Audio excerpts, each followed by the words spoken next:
It's hammer time. Let's get into the different types of hammers that you guys are going to use. So first and foremost, it's important to know what you might use a hammer for. Obviously, you're going to beat something into submission in some way, shape, or form, whether that be a suspension component, engine components with the soft face hammers. Depending on what you're doing, there's so many different uses for hammers, and there are so many different types of hammers that you're going to come across. Is the ball peen hammer. So you'll notice that none of the hammers on here are the type that you might know, where it's got the flat face on one side and it has a claw on the other, because that's a carpenter's hammer, and that claw is meant to remove nails and such. We don't use nails in automotive. So the closest thing that we have to a hammer like that, just your general hammer, is going to be a ball peen hammer. And that term peen is referring to the opposite side of the flat face. So the peen of this hammer happens to be of a ball type. This is to shape metal, handle rivets, all kinds of things. Obviously, the flat face hammer is going to move whatever needs moving, right? This hammer is a very strong hammer and will damage or may damage whatever it is that you're pounding on, depending on what's the stronger surface. Is the hammer the stronger surface, or the part that you are hammering the stronger surface? Because depending which one is the stronger surface is going to depend on which one's going to get the damage. If the hammer is stronger, the piece you're hammering will get damaged. If the piece you're hammering is stronger, it's the hammer that's going to get damaged. So that's what our soft face hammers do. So just be very careful with this one.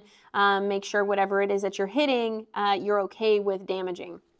Or if it's a super strong material. As another hard face hammer, sort of looks like your Thor hammer, right? This is called sledgehammer. All these hammers come in very different sizes, very tiny to very large. Your sledgehammer is going to be your heaviest. So when you're trying to hammer something into place or you need a lot of force, your sledgehammer is going to be a good bet to go with. But just know you will damage whatever you're hammering. So be careful of this one. What if you're trying to hammer something that is maybe sensitive and you don't want to damage with a hard face hammer? There is a variety of what we call soft face hammers. Soft face hammers are meant to take the damage rather than give the damage, if that makes sense. So we have a spectrum of soft face hammers, and on the light spectrum, to where the hammer is very, very soft and is going to not do really much damage at all to whatever you're hammering, is going to be a plastic tip hammer. So we have two different sort of mixes of plastic, or two different compounds of rubber or plastic, where you can see, actually, if we get close, that the face of the hammer has been damaged because it's taking the damage rather than giving the damage, right? So another soft face hammer, I'm going to skip down to our dead blow and rubber mallet, and we'll come back to brass in a minute.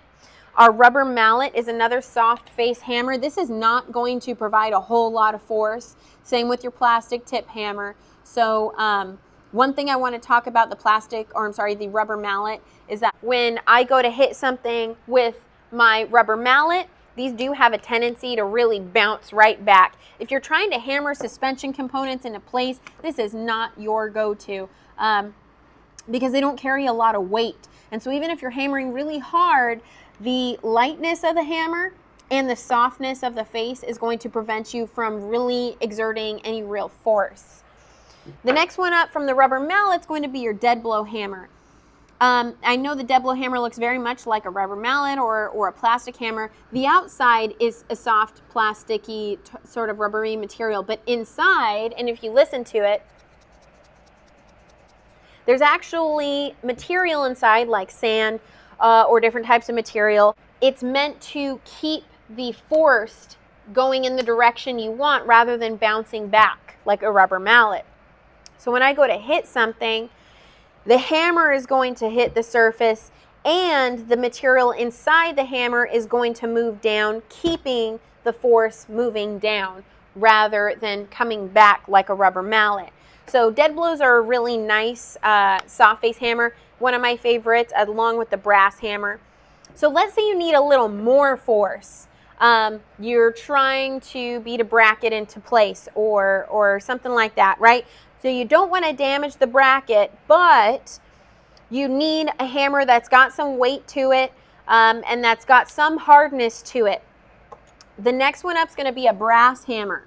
So this material is brass. They come in other soft metals as well. This is a smaller hammer, but you'll notice when you look at the face, it's taken quite a beating, right? So the brass hammer, and I mentioned this earlier when I talked about fitting, brass is a softer metal than, say, steel, right, or iron. So when I hammer, let's say, a steel piece of metal, I am going to damage the hammer rather than damaging the piece of steel. And so that's sort of a benefit. Eventually this hammer will get worn down so much to where I need to replace it, but the piece I'm hammering is not going to get damaged. And so that's sort of nice. Brass hammers are one of my favorite hammers because, again, you're not going to damage stuff, but you still pack a punch. Something that a rubber mallet or a plastic hammer is just not going to have.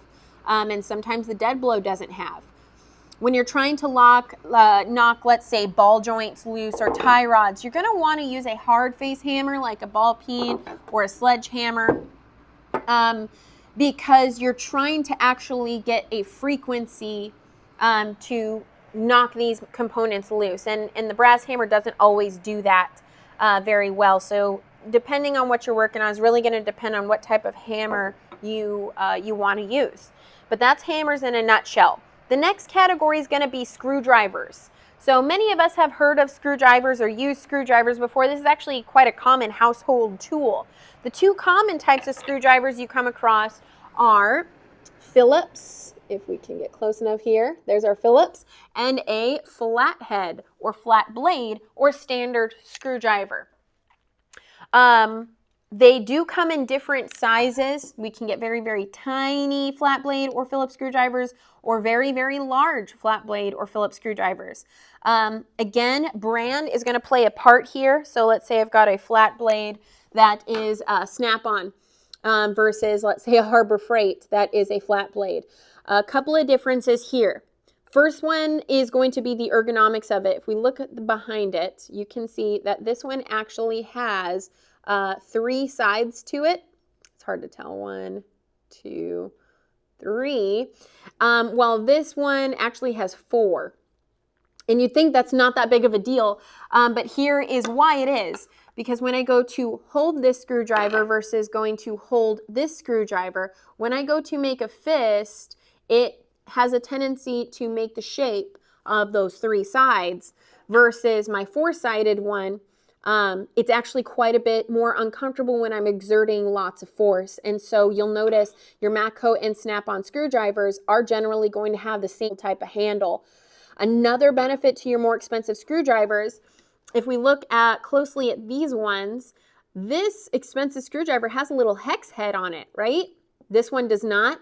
This is so I can actually put a wrench, let's say an open end or even a closed end wrench on this, and I could use that wrench to give me more leverage to turn the screwdriver. So that's another cool benefit to these. It's important that we don't use these screwdrivers as pry bars if you ever want to get them warranted. 1, it will destroy the tip of the screwdriver, and 2, it may actually bend it so it starts to look like a boomerang, and now your screwdriver is an obstruction screwdriver, right? So just that quick thing about regular basic screwdrivers, there is an impact style screwdriver as well. So what I've got here is an impact screwdriver. And for those of you who have worked on cars specifically, say like Hondas, where you are doing a set of brakes and you're trying to take the rotor off and you got those 2 little screws on there, those Phillips screws, these are your savior. So let me go ahead and take this out here.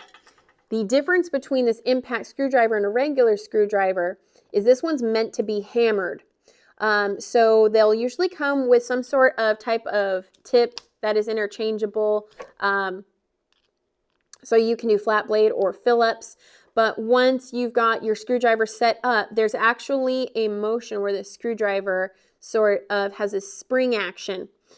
What this screwdriver is meant to do is it's meant to exert more force than you can just by doing this action here. So what you're going to do is you are going to put the head of the screwdriver into your screw, and you are going to preload it, meaning you are sort of going to put some pressure up against that screw in the direction you're trying to go, which is generally left, right?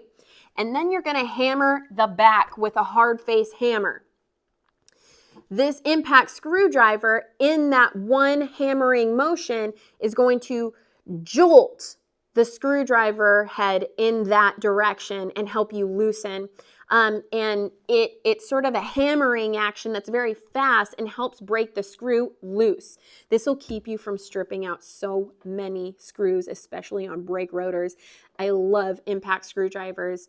If you can get them and you plan on doing a lot of work like that, these will be very useful to you. There's actually a couple of miscellaneous drivers here I want to briefly talk about. One of them is Torx. So Torx is a bit, I'll give you a closer look here, where it looks kind of like a star, and these are special Torx bits here. So we've got 6 points on there, like a star here. This one with the hole in it is actually called a tamper-proof Torx. We have ones that are actually a reverse Torx, where the star shape is in the inside of a socket. A lot of times the Torx will come in a socket, so you can see this is a 3/8 drive. I can put that on a ratchet and use the Torx bits. BMW, lots of manufacturers, even GM for some of their brake stuff. Lots of German manufacturers will use Torx and reverse Torx on things. So you will eventually need a set of these. Like I said, some of them may have sort of a little prong that goes out in the middle of them. So normal Torx won't work, where the tamper-proof Torx will actually work with the hole. So if you had to pick one, getting the tamper-proof will work for any kind of Torx. Allens are going to come in 2 different designs. So either I can get an Allen wrench.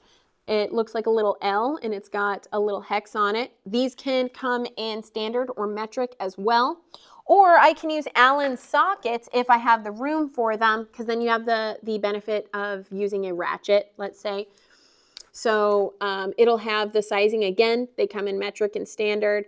We've got a hex on there. It's sort of a reverse socket, right? So those are your Allens. These are also used a whole lot. Harley uses these a lot. Many manufacturers will use Allens. A lot of aftermarket bolts will use Allen heads. So those are sort of miscellaneous drivers. And in the next video, we'll get into miscellaneous tools. So I'll see you there.